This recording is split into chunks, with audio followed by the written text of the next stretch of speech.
Ano ang paborito mong sport? Volleyball. Pickleball. Golf. Ako kay volleyball. Ako for me kay badminton. My favorite sport is lawn tennis. Favorite sport ko is badminton. Basketball.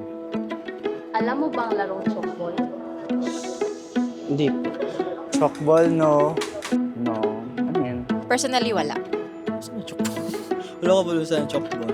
Wala ko kabalon sa nila. Chalkball? No? Bagong trend ba yan? Ang Pilipinas ay kilala sa pagkakaroon ng mga competitive na atleta sa iba't ibang larangan ng sport. Maraming Pilipino ang nagbigay dangal sa bansa sa larangan ng basketball at volleyball. Ngunit, mayroon pa ring mga sport na hindi gaanong kilala at hindi pa lubusang natatangkilik ng nakararami. Isa na rito ang tsukbol.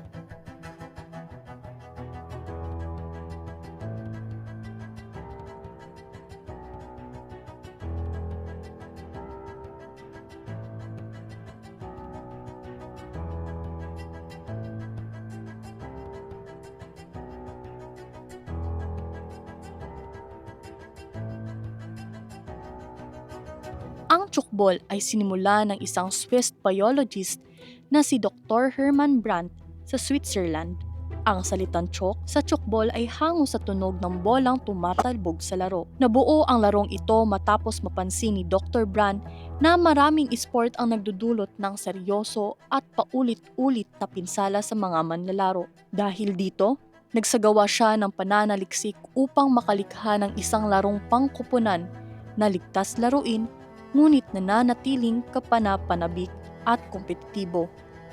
Isang sport ang tsukbol na inuna ang respeto, disiplina at kaligtasan ng bawat manlalaro. Naging tanyag ang tsukbol sa Taiwan noong dekada 80 at kalaunan ay pinalakas sa Europa, partikular sa Switzerland at Great Britain, sa ilalim ng FITB na kilala sa Ingles bilang International Tsukbol Federation.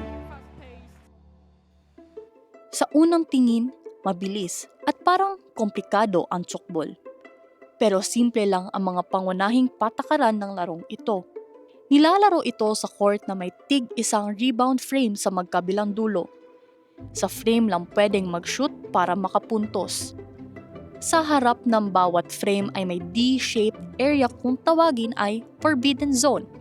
At ito ay hindi maaaring tapakan ng kahit sinong mang manlalaro. Ang bola ay ipinapasa sa magkakampi para makabuo ng opensa. Pwedeng hawakan ng bola ng hanggang 3 segundo at hanggang 3 pasa lang bawat possession bago kailangang mag-shoot. Walang harangan o sagabal sa larong ito. Hindi pwedeng pigilan ang pasa o tira ng kalaban. Ang depensa ay pumupwesto lang para saluhin ang bola pagkatapos itong tumalbog mula sa frame. Makakapuntos lamang kapag tumama ang bola sa frame at bumagsak sa labas ng forbidden zone. Kapag nasalo ng depensa ang bola bago ito tumama sa sahig, walang puntos at sa kanila na ang bola. Sa kabuuan, ang tsukbol ay laro ng teamwork, disiplina at respeto. Ligtas, mabilis at patas para sa lahat ng mga manlalaro.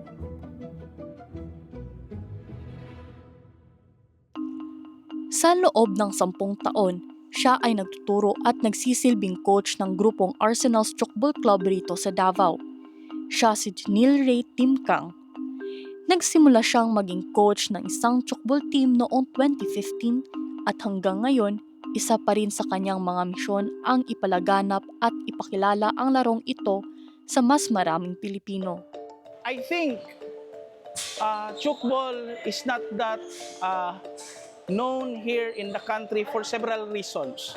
Maybe number one, it's because the country itself is rooted in several team sports already. Just like known team sport, just like basketball and volleyball, yun naman talaga ang known natin dito sa Philippines. And you can see it anywhere here. Every village may basketball court, may volleyball court, and lately, we also noticed na andyan na yung soccer, yung football. So, hindi mo gaanong makikita yung chukbol. Pagkatapos, promotions din sa mass media, sa social media and sa ating mainstream media. So hindi siya gaano na highlight. Tapos another thing, yung equipment niya. Chukbol is a very unique sport na hindi mo makikita yung equipment niya sa kahit saang sports na mga shop or sports store. Wala. So you cannot see, unlike sa basketball, when you go to basketball court, may ring na agad. You will just bring your volleyball net. Pwede mo nang i-set up tennis or whatsoever. So marami nang mabibili na bola. But chukbol, most of its equipment, you need to order it from abroad. Then ipadala mo pa dito, or if you have the resources, you can fabricate it. Unlike basketball, volleyball, soccer, kasali na siya sa palarong pambansa, kasali na siya sa SEA Games, nasa DepEd siya, sa mga schools may nagtuturo, pinopromote siya talaga. And I think naman, we continue to pray for it, pero isa din yan siya sa goal ng Chukbol Association of the Philippines na maging kasali siya sa palarong pambansa later on sa Southeast Asian Games. So I think that's one of the missing link as well na kung bakit hindi pa siya known. Pero as long, God's will, ma-introduce na siya, for sure, papatok ting sports na to because it's very unique. This is the only non-contact sport in the whole world. The fastest handball. Its core values is very rooted in Christian values, I should say. It's more on teamwork, fair play, honesty, andun siya. So, you need to obey the rules at all time. You need to be honest at all time. So, ang ganda ng sport na to. So, now, in our end, sa Arsenal's Chukbol Club, I think by continue playing the sport, by continue welcoming others na wala pang idea but they want to learn the sport, we are helping na ma-promote siya. Of course, our social media page, the Arsenal's Chukbol Club, from time to time, we do our best na ma-promote talaga ang sport na to. And of course, everybody is welcome. Every Saturday, we have a regular practice from 1 to 5 p.m. So lahat ng gustong maka-learn ng sport, once napupunta sila sa club, everybody or the club members, the players would love to teach them the sport. So in that way also, we can help the community na i-promote ang sport na to. Sa kabila ng lahat, patuloy na umaasa ang Arsenals na maraming pang makakakilala at magmamahal sa kanilang sport. Isang pag-asang hindi kailanman kumukupas. Pagkus ay lalo pang tumitibay sa bawat laban at bawat hakbang pasulong. Sa likod ng bawat pasa at tira ay disiplina, teamwork at respeto sa kapwa manlalaro. Isa sa mga aktibong manlalaro ng Chukbol team ay si Joshua Kenta Rimulta. So, nakabalon ako ang chukbol tong when I was like grade 9 tong 2016. Na-introduce magod sa among sir, which was my grade 7 teacher, si Sir Janelle. Introduce niya kay naman to'y competition good na within school. Tapos, mauto, gitudlo niya inana. Tapos, mauto, nag-ato mi dito sa Tagum. Tapos, napildi dayon mi, like first game pa lang, kay kami magod, wala pa kay mi kabalo adto. Tapos, ang natudlo sa Samoa kay around pila sa tsaka years ato nagtula ba. So, tudlo niya napildi mi. Moto, when I was senior high, kay around summer break, nagunsa man to, kananay nag-chat sa kuha. Ana siya na naaday chukbol daw, na magdula around lang sa akong lugar, sa akong place. Nagdula daw, nado si Sir Janelle, naghimo daw siya club. Tapos mo to, ever since, kay kanang work na hook na ko sa chukbol, kay tungod, makita na ko akong mga kaila sa una, mga friends, o niya kanang community-driven kay siya na sport ba.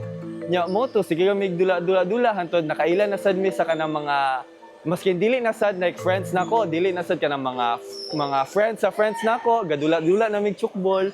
Nya mo to, ever since adto, kay gadula na yun mi. Ang passion at determinasyon ng buong grupo ang patuloy na nagtutulak sa kanila upang ipagpatuloy at ipaglaban ang sport na kanilang minamahal. Sa kasalukuyan, naghahanda ang grupo para sa nalalapit na National Chukbol Championship 2026 na gaganapin ngayong Abril sa Pasay City. Isa sa mga nangunguna sa grupo ay si Coach Max Santamaria. Okay, so right now, ang preparations namin sa National Chokball Championship, since this is the first time that Davao in a very long time is competing at the National Chokball Championships, we are going back to the very basics. The little things that usually dili gina take care of, because during free play, a lot of the players already hone their skills in striking and defending, pero the little things that matter at the most crucial moments, kining makalimtan. So that is what we are focusing on. The little things on defense, the little things on offense, the little things sa passing, the little things sa running around. Kung nakabantay mo ganina, puro passing na to for I think 1 hour. We spent a lot of time passing because these are the little things na will determine the wins and the losses, especially during very tight games. So, mauna siya, and then of course a lot of prayer and a lot of conditioning, pero more or less individual conditioning na, because we formed the team I think a month lang before, roughly 1 month and a half prior to NTC. So we have very limited time. Maunang karon nag-cram o practice niya, short ang time of practice because people are working in school. So we are making the most out of the limited time we have, especially since kining bago lang na form ang group. It is we try out. So we formed the best team we could possibly form at the moment, and we are going to bring the best output that we could probably get based on the month and a half na preparation na ato nakuha. So our dream for Chokball, it has always been our dream, especially on the side of the Chokball Association of the Philippines, na we can promote the sport and make it a household name. God willing, in the future, we compete siya sa other team sports such as volleyball, basketball, and maybe, although volleyball and basketball mainstream na kayo, lisod na to abton. Bisa nog football level lang unta ba, or known siya. And Chokball is a different sport in a sense na it is the only sport I know, a non-contact sport, pero very fast, it is not boring at all. And then it is the only sport na pwede mag-compete simultaneously, especially sa local level, ang babae o lalaki on the same court, on equal footing. Kay there are things na naa sa Chokball na dili pwede sa basketball. Kay basketball, contact, magbangga ang babae lalaki, inig-spike sa volleyball, lahi ra jud ang power sa lalaki, dili pwede mag-mix. Sa Chokball, medyo wala na siya nga differences. At the same time, ang Chokball is different in a sense na ang iyang rationale, muna gina-push nato siya, especially because ang rationale niya, kay ang purpose, i-create siya sa iyang inventor, is nakita niya ang mga contact sports and the injuries na nakuha niya, and sobra competitive. Maabot sa point na it loses the purpose of physical activities. The aim of physical activities is not to create champions, but to contribute in building a more harmonious society. That is the main reason why Chokball was created, invented, and that is what we want to propagate and spread, kay para ang uban mas ma-enjoy sa sport. And then, God willing, in the next few years nga ma-include siya sa local na school competitions, district meets, regional meets, and then I think we are eyeing Southeast Asian Games 20, the next Malaysian Southeast Asian Games, na ma-include siya as a sport there. For the first time, it can be included, and hopefully makaduwa mo. And hopefully, kamo masugda na mo invite na kamo ang muuna o participate o mo join sa teams. Yeah. It is a fun sport, and it is open in a sense na right now, like we're going to the NTC, it is going to be supposedly a qualifier for international competition. So that is actually what happens usually. So whoever wins in the national competition gets to represent the country outside, gets to represent the Philippines outside the country for international competition. So it's still open since it's still relatively new sa atua. Although old na siya nga sport, pero sa atua, it is hopefully it starts to gain ground again, jumpstart na to balik, and we hope to see you people playing the sport, not just interviewing us, pero hopefully one of these days you can join in the practices. It is fun and you're going to enjoy it. Ang Chokball ay isang sport na maaring laruin ng lahat, babae man o lalaki, bata man o matanda, bihasa man o baguhan. Ito ay isang larong nagbubuklod sa mga taong mula sa iba't ibang pinagmulan upang maglaro sa iisang court na may iisang layunin, ang maglaro ng may respeto, tiwala at pagkakaisa. Sa bawat pasa at bawat laro, ipinapakita na ang sport ay hindi lamang tungkol sa panalo, kundi tungkol sa pagbuo ng komunidad at samahan sa loob ng laro. So the dream is for the players, especially the new players, they build, again, I've already said na the purpose of the sport is to build a more harmonious society, to create relationships, to create friendships, and that is the main objective. But we also want to incorporate, kasi ang chukbol is the first sport I know na part sa iyang rules and values, honesty, fair play, respect, sportsmanship. Although sportsmanship is practiced in other sports, I'm not saying it is not, pero naka-integrate siya sa sport itself, sa ruling itself. Sa rules itself, pwede kang mo yield sa score.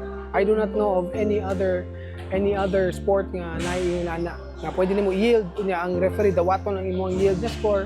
I think it is only in chukbol that you can do that. And it is good na we can integrate good values kay a lot of times in the society nowadays, it is no longer being practiced. We want to win more than kanhi bitaw nga ato ang at the expense of honesty, at the expense of integrity. And that is not supposed to be. We would want to build better athletes, better sportsmen nga kining would be the next leaders of our sporting associations and our leadership in our societies and our communities. Hanggang ngayon, kinikilala pa rin ng marami ang sport na ito. Hindi titigil ang grupo ni na Joshua at iba pang chukbol players sa pagpapalaganap at pagkilala ng sport na to. Naniniwala ang grupo ni na Joshua na sa pagiging kakaiba ng sport na to, kung saan walang sakitan at nangingibabaw ang determinasyon at respeto, darating ang panahon na sila ay higit pang makikilala.